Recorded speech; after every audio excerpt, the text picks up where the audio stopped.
Sound of Joy ஊழியங்கள் வழங்கும் தேவ சத்தம் என்ற நிகழ்ச்சிக்கு உங்களை அன்போடு கூட வாழ்த்தி வரவேற்கிறேன். ஆண்டவராகிய இயேசு கிறிஸ்துவின் நாமத்தினாலே உங்களுக்கு கிருபையும் சமாதானமும் உண்டாவதாக.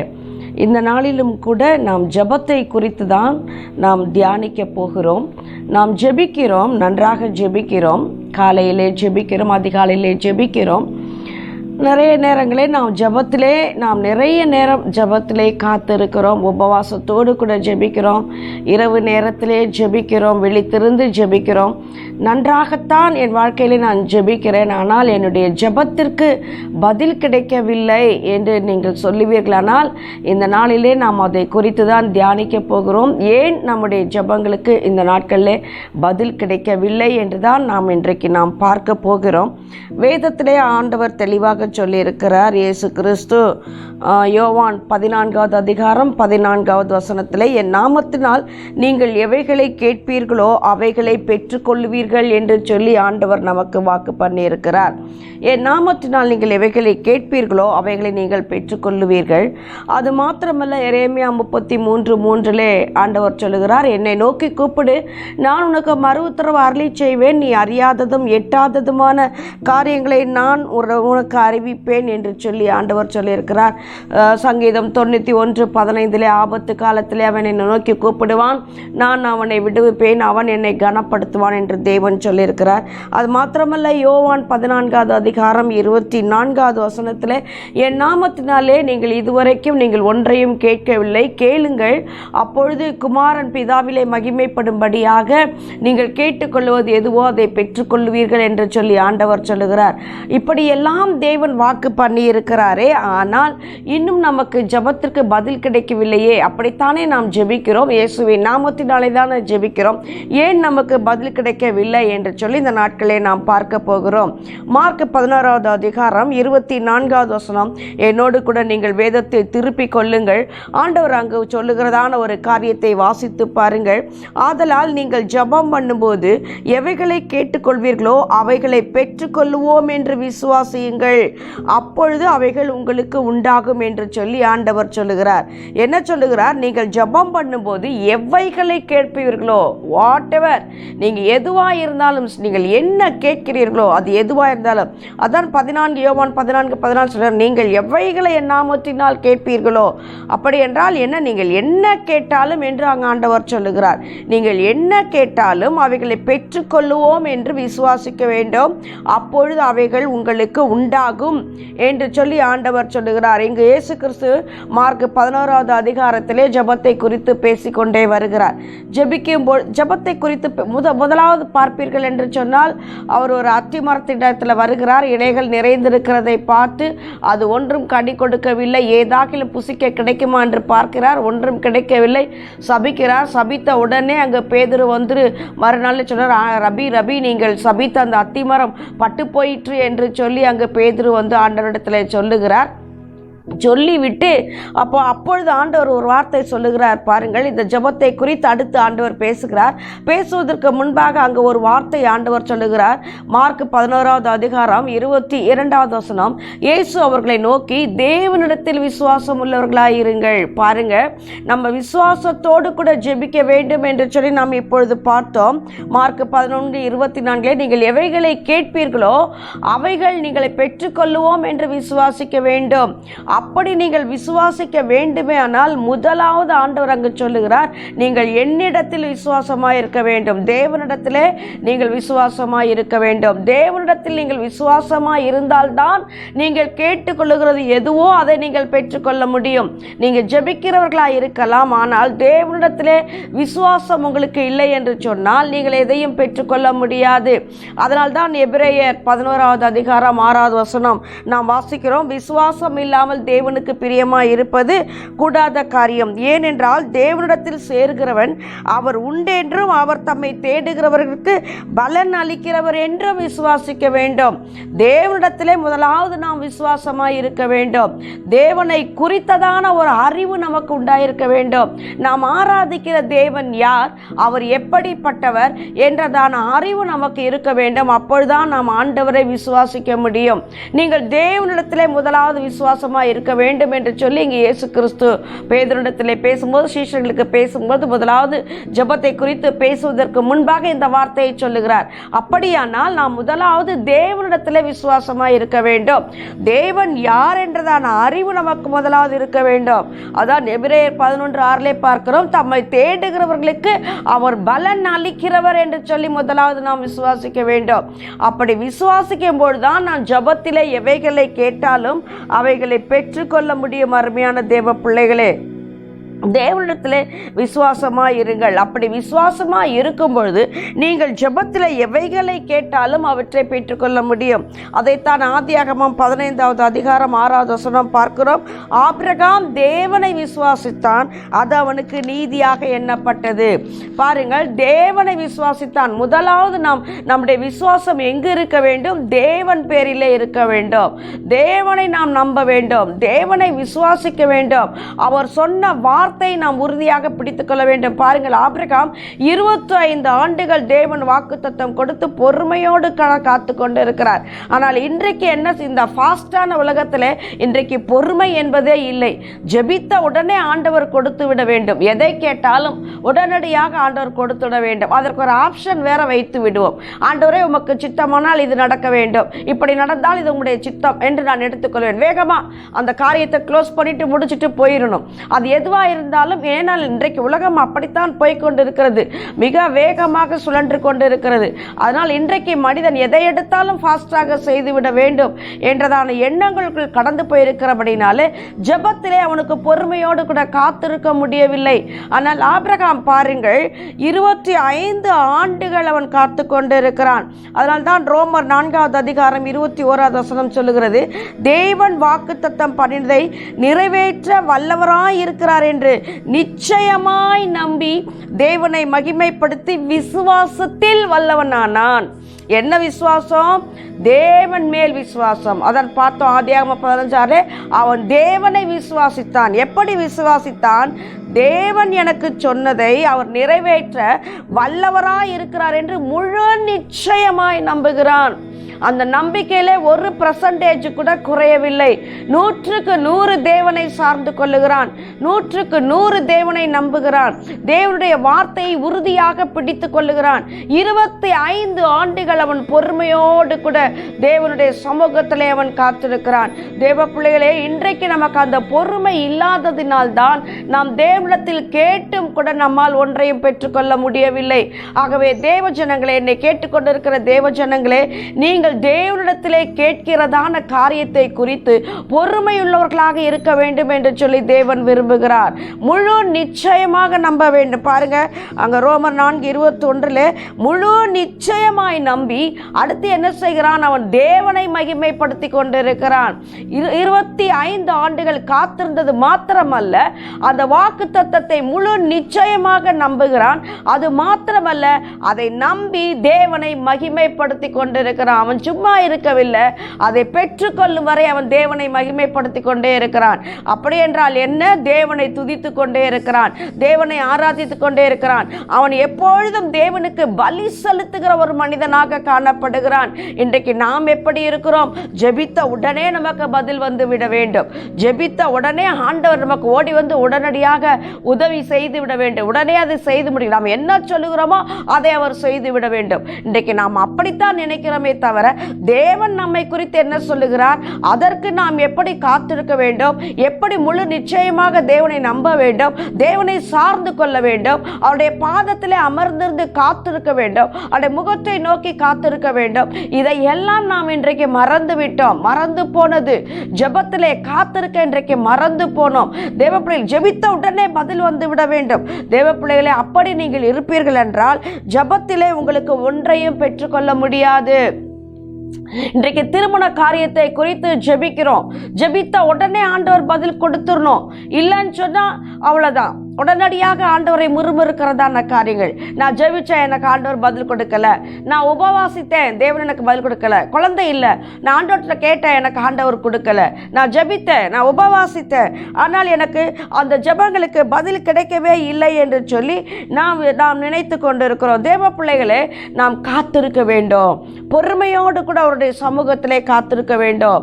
இரண்டாவதாக, ஜெபத்திற்கு நாம் பதில் வராததுக்கு காரணம் என்ன என்று சொல்லி பார்க்கும்பொழுது நம்முடைய ஜெபம் எப்படிப்பட்ட ஜெபமாக இருக்கிறது நன்றாக தெரிந்து கொள்ளுங்கள். ஜெபத்திலே நாம் கேட்கிறோம், இயேசுவின் நாமத்தினாலே நாம் கேட்கிறோம், ஜெபத்திலே கேட்கிறோம், உபவாசிக்கிறோம், இரவெல்லாம் விழித்து ஜெபிக்கிறோம். ஆனால் தேவ சித்தத்தின்படி நாம் ஜெபிக்கிறோமா என்பதிலே நாம் கவனமாக இருக்க வேண்டும். ஜெபிக்கிறோம், நாம் மற்ற காரியங்களெல்லாம் குறித்து கேட்கிறோம், ஆண்டவரிடத்திலே ஜெபிக்கிறோம். ஆனால் இது தேவ சித்தத்தின்படி நாம் ஜெபிக்கிறோமா என்பதான காரியத்திலே நீங்கள் கவனமாக இருக்க வேண்டும். 1 யோவான், நாம் எதையாகிலும் அவருடைய சித்தத்தின்படி கேட்டால் அவர் நமக்கு செவி கொடுக்கிறார் என்பதை அவரை பற்றி நாம் பெற்றுக்கொண்டிருக்கிற தைரியம். முதலாவது நாம் ஜெபிக்கும் பொழுது நம்முடைய ஜெபத்திற்கு நாம் பதில் பெற்றுக்கொள்வோம் என்று விசுவாசித்திருக்க வேண்டும். முழு நிச்சயமாக தேவனை நம்ப வேண்டும், தேவன் மேலே விசுவாசமாக இருக்க வேண்டும், பொறுமையோடு கூட அவருடைய சமூகத்திலே காத்திருக்க வேண்டும். அடுத்ததாக இங்கே 1 யோவான் சொல்லுகிறார், அவருடைய சித்தத்தின்படி கேட்டால் அவர் நமக்கு செவி கொடுக்கிறார் என்பதே அவரை பற்றி நாம் கொண்டிருக்கிறதான தைரியம். தேவ பிள்ளைகளே, நாம் ஜெபிக்கும் பொழுது தேவ சித்தத்தை அறிந்து நாம் ஜெபிப்போமானால் நிச்சயமாக அவற்றை நாம் பெற்றுக்கொள்ள முடியும். தேவ பிள்ளைகளே, தேவ சித்தம் என்பது தேவனுடைய சித்தம் என்று ஒன்று இருக்கிறது, தேவனால் அனுமதிக்கப்பட்ட தேவ சித்தம் என்று ஒன்று இருக்கிறது. நன்றாக அறிந்து கொள்ளுங்கள். தேவ சித்தத்தை நீங்கள் நன்றாக பகுத்து அறிந்து கொள்ள வேண்டும். ஒரு காரியத்தை நாம் கேட்கும் பொழுது இது தேவனுக்கு சித்தமா என்றதான தெளிவை முதலாவது நாம் பெற்றுக்கொள்ள வேண்டும். தேவனிடத்திலே கேட்கும் பொழுது மிகவும் ஜாக்கிரதையோடு கூட கேட்க வேண்டும். தேவனிடத்தில் ஒரு காரியத்தை நாம் ஜெபித்து அந்த ஜெபத்திற்கு பதிலை பெற்றுக்கொள்ள வேண்டுமானால் முதலாவது அதிலே தேவ சித்தம் இருக்கிறதா, இது காட் வில்லிங் தானா, அவருக்கு அது விருப்பம் தானா, அவர் அதை குறித்த சித்தத்தை நோக்கத்தை என் மேல் வைத்திருக்கிறாரா என்று அறிந்து நாம் ஜெபிக்கும் பொழுது நிச்சயமாக அந்த தேவ சித்தத்திற்கு பதில் கிடைக்கும். தேவ சித்தம் என்ன? தாவீது ராஜாவாக இஸ்ரவேல் ஜனங்களுக்கு வர வேண்டும் என்பதுதான் தேவனுடைய பரிபூர்ணமான சித்தம். ஆனால் இஸ்ரவேல் ஜனங்களுக்கு அதற்காய் காத்திருக்கக்கூடிய பொறுமை இல்லை. சாமுவேலிடத்தில் வந்து எங்களை விசாரிக்கத்தக்கதான சாமுவேல் தான் அங்கு நியாயாதிபதியாக தீர்க்கதரிசியாக இஸ்ரவேல் ஜனங்களை நடத்தி கொண்டிருக்கிறார். ஆனால் நன்றாகத்தான் போய் கொண்டிருக்கிறது. ஆனாலும் இந்த ஜனங்கள் மற்ற ஜனங்களை பார்க்கிறார்கள், மற்ற நாடுகளை பார்க்கிறார்கள். அவர்களுக்கு ஒரு ராஜா இருக்கிறார், ஸோ எங்களுக்கு ஒரு ராஜா வேண்டும். தேவனே அந்த ஜனங்களை நடத்தி கொண்டு வருகிறார், தேவனே அவர்களை போஷிக்கிறார், தேவனே உடுத்து தேவனே எல்லா காரியங்களும் செய்து கொண்டிருக்கிறார். சாமுவேலை தமக்கு முன்பாக தீர்க்கதரிசியாக வைத்திருக்கிறார், சாமுவேலை நியாயாதிபதியாக தேவன் அங்கு வைத்திருக்கிறார். ஆனால் இந்த ஜனங்கள் என்ன கேட்கிறார்கள்? எங்களை ஆண்டு கொள்ளும்படியாக எங்களுக்கு ஒரு ராஜா வேண்டும் என்று சொல்லி சாமுவேல் இடத்திலே அவர்கள் விசாரிக்கிறார்கள், கேட்கிறார்கள், அலட்டிக் கொள்ளுகிறார்கள். அப்பொழுது சாமுவேல் தேவனிடத்திலே கேட்கிறார், ஆண்டவரே இவர்கள் இப்படி கேட்கிறார்களே, நான் என்ன செய்ய? அப்பொழுது ஆண்டவர் சொல்கிறார், இவர்கள் உன்னை தள்ளவில்லை, என்னை தள்ளினார்கள். ஆகவே நான் அனுமதிக்கப்பட்ட தேவ சித்தம் பாருங்க, நான் அவர்களுக்கு ஒரு ராஜாவை கொடுக்கிறேன். தேவனுடைய சித்தம் சவுலை ராஜாவாக கொடுப்பது தேவனுடைய சித்தத்திலே இல்லை. ஆனால் இவர்கள் முறுமுறுத்தது நிமித்தம், இவர்கள் அங்கலாய்க்கிறது நிமித்தம், மற்றவர்களைப் போல் எனக்கு ஒரு ராஜா வேண்டும் என்றதான அங்கலாய்க்கிறது நிமித்தம் தேவன் அங்கு அவர்களுக்கு ஒரு ராஜாவை ஏற்படுத்தி கொடுக்கிறார். அங்கு சவுலை தேவன் கொடுக்கிறார். என்ன ஆயிற்று? அந்த ராஜ்யபாரம் மிகவும் சுகமாய் நடந்ததா? இல்லை தேவ பிள்ளைகளே, அனுமதிக்கப்பட்ட தேவ சித்தத்திற்குள்ளே நாம் போகும்பொழுது வேதனை அங்கு காத்து இருக்கிறது. வேதனைகளுக்கு கூடாக தான் கடந்து செல்ல வேண்டி இருக்கும். அந்த சூழ்நிலை மிக சாதகமாக நமக்கு இருக்காது.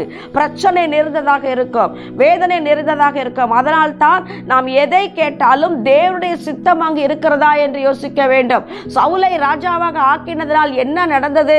இஸ்ரவேல் ராஜ்யம் 2ஆக பிரிக்கப்பட்டது. தேவ பிள்ளைகளே, இது தேவனுடைய நோக்கமே இல்லை. சகோதரர்களுக்குள்ளே இப்பொழுது ஒரு மனம் இல்லை. 12 கோத்திரங்களும் ஒன்றாய் இதுவரையும் இருந்து கொண்டிருக்கிறது. இஸ்ரவேல் ஜனங்கள் ஒன்றாய் இருந்து கொண்டிருக்கிறார்கள். எப்பொழுது சவுல் ராஜாவாக வேண்டும் என்று கேட்டார்களோ, ராஜா எங்களுக்கு ஒரு ராஜா வேண்டும் என்று கேட்டார்களோ, அனுமதிக்கப்பட்ட தேவ சித்தத்திற்குள்ளே சவுல் அங்க வந்தபடினாலே தேவனுடைய இஸ்ரவேலின் ராஜ்யம் அங்கு இரண்டாக பிரிக்கப்படுகிறதான காரியத்தை நாம் பார்க்கிறோம். ஆகவே தேவனுடைய பிள்ளைகளே, நீங்கள் எதை கேட்டாலும் தேவ சித்தத்தின்படி நாம் கேட்க வேண்டும். 1 சாமுவேல் 1ஆம் அதிகாரம் 20ஆவது வசனம் வாசித்து பாருங்கள். அங்கு அன்னாள் கேட்கிறாள். அன்னாள் இப்பொழுது மலடியாக இருக்கிறாள். அவள் தேவனுடைய சமூகத்திலே கடந்து போகிறாள். தன்னுடைய இருதயத்தை அப்படியே தேவ சமூகத்திலே ஊற்றுகிறாள். அங்கு ஏலி இருந்து கொண்டு சொல்லுகிறார். அந்த ஆசாரியன், பிரதான ஆசாரியனாக ஏலி அங்கு இருக்கிறார். ஏலி சொல்கிறார், நீ குடித்து விட்டு வெறித்துட்டு இருக்கிறாயா? அவள் உதடுகளின் அசைவை பார்த்து விட்டு குடித்து வெறித்து இருக்கிறாயா என்று சொல்லி திட்டுகிறார்.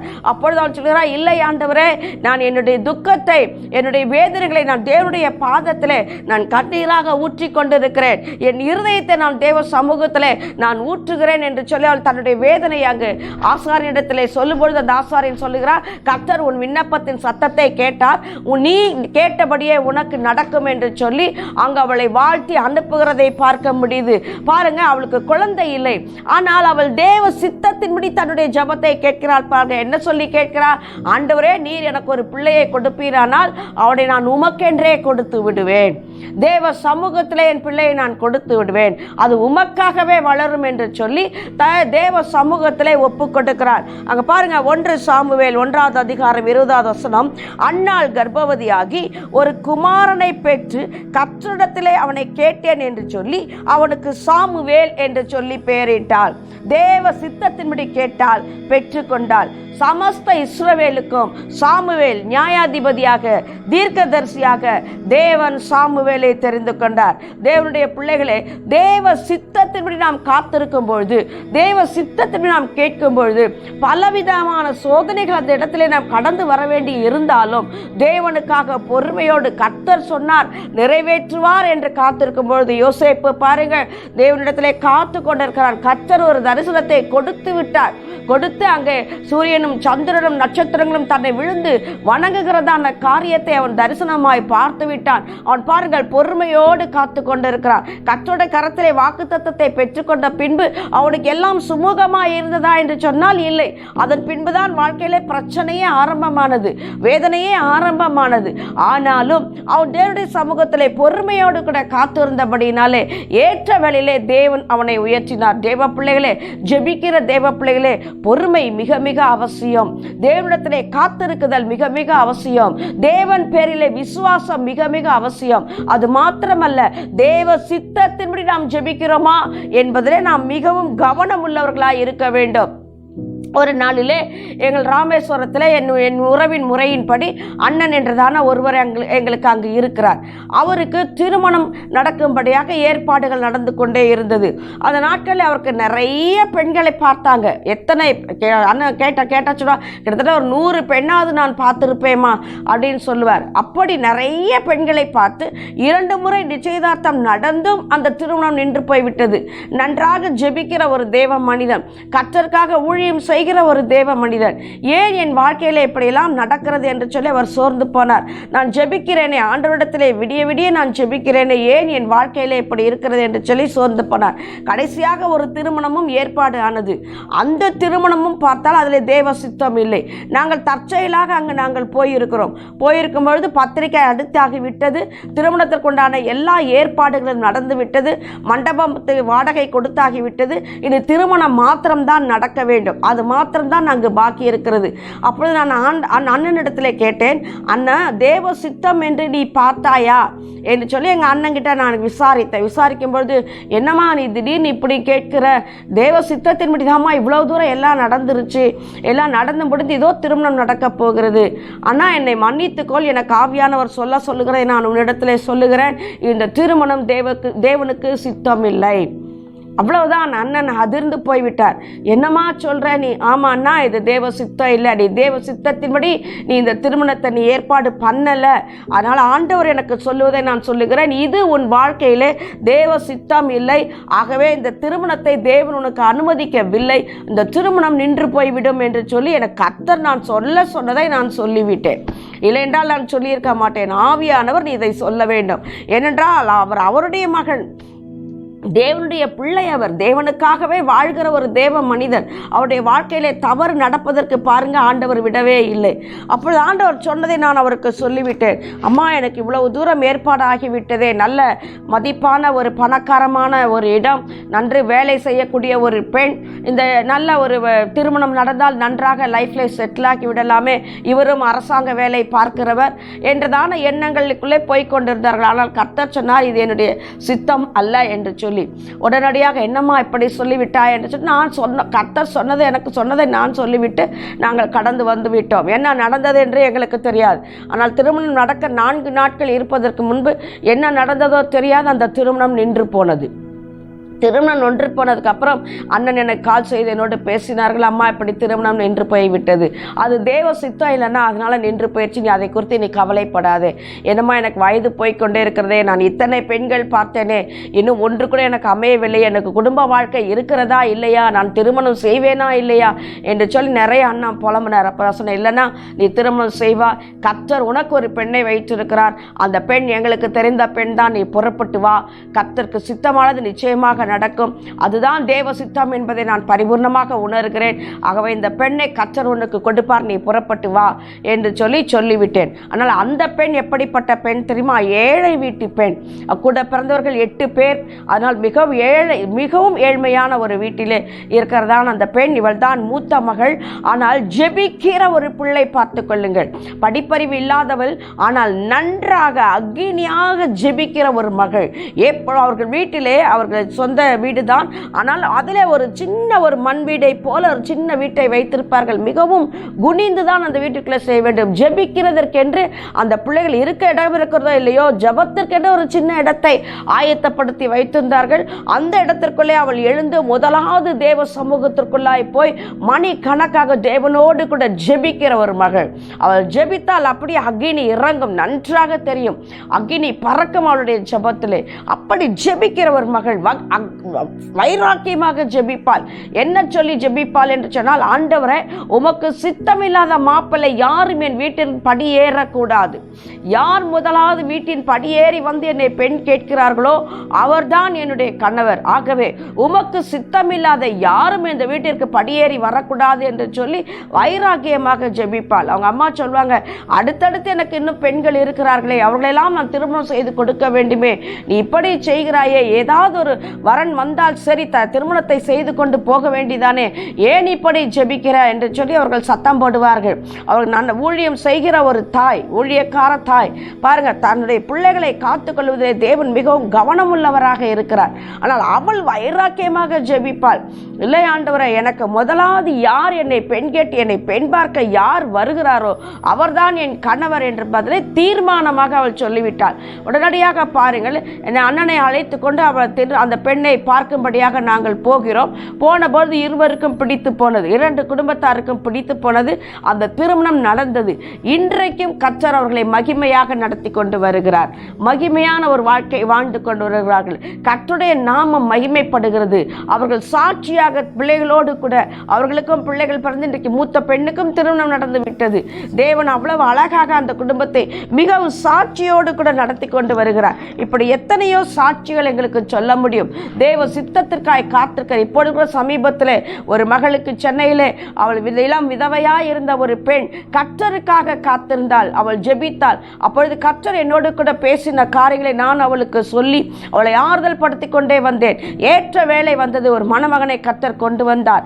இதுதான் தேவ சித்தம், நீ ஒப்புக்கொடு என்று சொல்லி நாங்கள் சொன்ன பொழுது அவள் தேவ சித்தத்திற்கு பரிபூர்ணமாக தன்னை ஒப்பு கொடுத்தாள். திருமணம் நடந்தது. தேவ என்னை கேட்டுக்கொண்டிருக்கிற தேவ பிள்ளைகளே, உங்களுடைய திருமண காரியம் தடைப்பட்டு கொண்டே இருக்குமானால் தேவ சித்தம் என்ன என்பதை முதலாவது நீங்கள் அறிந்து கொள்ளுங்கள். திருமண காரியமானாலும் சரி, குழந்தை இல்லையா, வேலை காரியமானாலும் சரி, தொழில் காரியங்களானாலும் சரி, தேவ சித்தமா என்று பொறுமையாக கொஞ்சம் நேரம் எடுத்து தேவ சமூகத்திலே அமர்ந்து தேவனை விசுவாசித்து தேவன் மேல் நம்பிக்கையாயிருந்து அவருடைய பாதத்திலே அமர்ந்திருந்து நீங்கள் கேளுங்கள், ஜெபியுங்கள். தேவ சித்தம் நிறைவேற உங்களை ஒப்பு கொடுத்து பாருங்கள்.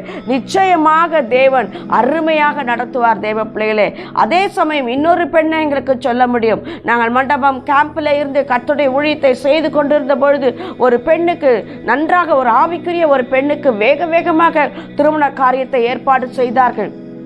அப்பொழுது அந்த பெண்ணிடத்திலே நாங்கள் பேசினோம், இது தேவ சித்தம் அல்ல, இப்படி அவிசுவாசியோடு கூட ஒரு விசுவாசி பிணைக்கப்படக்கூடாது, இது தேவ சித்தம் அல்ல மகளே, ஆகவே இது வேண்டாம், இந்த திருமணம் வேண்டாம், நீ தேவனுக்காக ஒப்புக்கொண்டு கர்த்தர் உன் வாழ்க்கையை பொறுப்பெடுத்துக் கொள்வார். தகப்பன் இல்லாத பிள்ளை அந்த பிள்ளை, கர்த்தர் பொறுப்பெடுத்துக் கொள்வார், நீ பொறுத்தீர் என்று சொல்லி சொன்ன பொழுதும் அவர்கள் கேட்கவில்லை. பாருங்கள், அந்த குடும்பத்தாருடைய வற்புறுத்தல் நிமித்தம் அந்த மகளுக்கு திருமணத்திற்கு நேராக நடத்தினார்கள். அப்பொழுது தேவனுடைய வார்த்தையை தெளிவாக இடத்திலே சொன்னேன், எனக்கு தேவன் சொல்லுவதை நான் சொல்லிவிடுகிறேன்.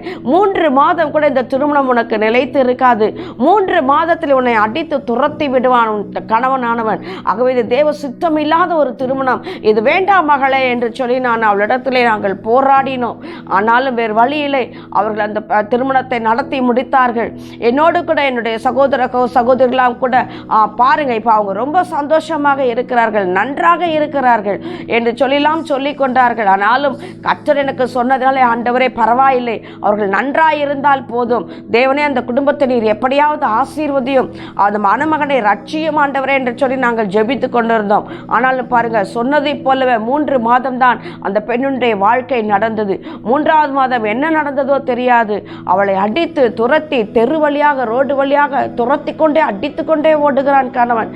இதையெல்லாம் பார்த்து விட்டு வந்து சகோதரிகள் எங்கள் இடத்துல வந்து சொன்னார்கள், நீங்கள் சொன்னதை போலவே நடந்து விட்டு நான் சொன்னேன், நான் சொல்லவில்லை, ஆவியானவர் சொன்னார். ஆகவே தேவ பிள்ளைகளே, தேவ சித்தத்தின்படி நாம் என்ன கேட்கிறோமோ கர்த்தர் அதை நடத்த உண்மையுள்ள தேவனாக இருக்கிறார்.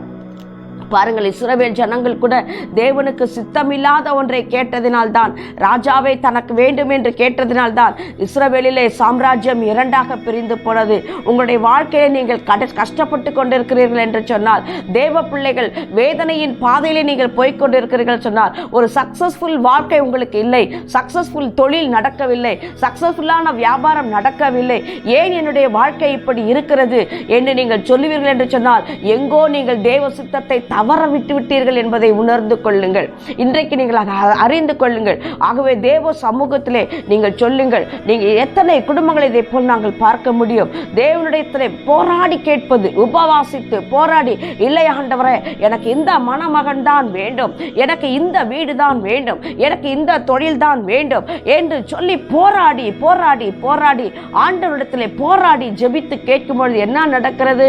கெட்ட குமாரனே, தகப்பன் கைவிடுவதை போல சில வேலைகளிலே கர்த்தர் விட்டு விடுகிறார், அனுமதிக்கப்பட்ட தேவ சித்தத்துக்குள் விட்டு விடுகிறார். அந்த வாழ்க்கை, அந்த தொழில், அந்த காரியங்கள் எல்லாம் தோல்வி அடைந்து போகிறது. ஆகவே தேவனுடைய பிள்ளைகளே, நீங்கள் கேட்டுக்கொள்ள போற காரியத்திலே தேவ சித்தம் என்ன என்பதை முதலாவது தேவனிடத்திலே நீங்கள் அறிந்து கொள்ள வேண்டும். அவருடைய சித்தத்தின்படி நீங்கள் கேட்கும் பொழுது நிச்சயமாகவே கர்த்தர் அந்த காரியத்தை வாய்க்க பண்ணுகிற தேவனாக இருக்கிறார். ஆகவே அது மாத்திரமல்ல, சரி, இனி தொடர்ந்து வருகிற நாட்களிலே இந்த காரியத்தை நாம் பார்க்க போகிறோம். இனி ஜெபம் ஏன் கேட்கப்படவில்லை என்பதை குறித்ததான இந்த காரியத்தை தொடர்ந்து வருகிற நாட்களில் நாம் பார்ப்போம். இப்பொழுது நேரம் முடிவடைகிறபடினாலே நம்முடைய தலைகளை தாழ்த்தி நாம் ஜெபிப்போம், நம்மை ஆண்டவரிடத்திலே ஒப்பு கொடுப்போம். முதலாவது ஜெபிப்பதற்கு முன்பாக நம் தேவனை விசுவாசிக்க வேண்டும், தேவனிடத்தில் விசுவாசம் உள்ளவர்களாக இருக்க வேண்டும், நம்முடைய தேவனை குறித்த அறிவு நமக்கு இருக்க வேண்டும். இரண்டாவதாக நாம் கேட்டுக்கொள்ள போகிற காரியத்தை கர்த்தர் கொடுப்பார் என்றதான விசுவாசம் நாம் பெற்றுக்கொள்வோம் என்ற விசுவாசம் நமக்கு இருக்க வேண்டும். ஆகவே தேவனுடைய பிள்ளைகளே, அவருடைய சித்தத்தின்படி நாம் கேட்போம் என்று சொன்னால் நிச்சயமாகவே நாம் பெற்றுக்கொள்வோம். பொறுத்திருந்து அதற்காக நாம் தேவனுடைய கரத்திலே கேட்க வேண்டும். ஆகவே தலைகளை தாழ்த்தி எப்படி நாம் இனி நாம் பெற்றுக்கொள்ள வேண்டும் என்று ஆண்டவரிடத்திலே கேட்போம். தலைகளை தாழ்த்தி ஜெபிக்கலாமா? தேவனே, உம்மை நாங்கள் ஸ்தோத்தரிக்கிறோம், உம்மை துதிக்கிறோம் ராஜா, உமக்கு நன்றி செலுத்துகிறோம். பரிசுத்த ஆவியானவரே, நாங்கள் இதுவரைக்கும் உம்முடைய கரத்திலே கேட்டு நாங்கள் பெற்றுக்கொள்ளவில்லை என்பதான எதனால் நாங்கள் பெற்றுக்கொள்ளவில்லை என்று இந்த நாட்களே நாங்கள் ஆண்டவரை ஆராய்ந்து கொண்டிருக்கிறோம் ராஜா. தகப்பனே, எங்களுடைய ஜெபங்களை கர்த்தாவே எங்களுக்கு மன்னியும். விசுவாசம் இல்லாமல் ஜெபித்ததை மன்னியும் ஆண்டவரே. நாங்கள் உம்மை விசுவாசிக்க எங்களுக்கு கிருபை தாரும் ஆண்டவரே. ஜெபத்திலே நாங்கள் எவைகளை கேட்கிறோமோ அவைகளை பெற்றுக்கொள்வோம் என்று ஆபிரகாமை போல பொறுமையோடு காத்திருந்து நம்பி ஆண்டவரை மகிமைப்படுத்தி பெற்றுக்கொள்ள தேவன் எங்களுக்கு உதவி செய்ய வேண்டுமாய் ஜெபிக்கிறார் ராஜா. நிச்சயமாகவே முடிவு உண்டு, உன் நம்பிக்கை வீண் போகாது என்று சொன்னவர் ஆண்டவரை காத்திருக்கிற உம்முடைய பிள்ளைகளுக்கு தகப்பனே நீ கர்த்தாவே காரியங்களை வாய்க்க பண்ண வேண்டுமாய் நாங்கள் ஜெபிக்கிறோம். உடைய திருக்கரத்திலே அர்ப்பணிக்கிறோம். ஆசீர்வதியும் இயேசுவின் நாமத்தில் பிதாவே. ஆமேன், ஆமேன்.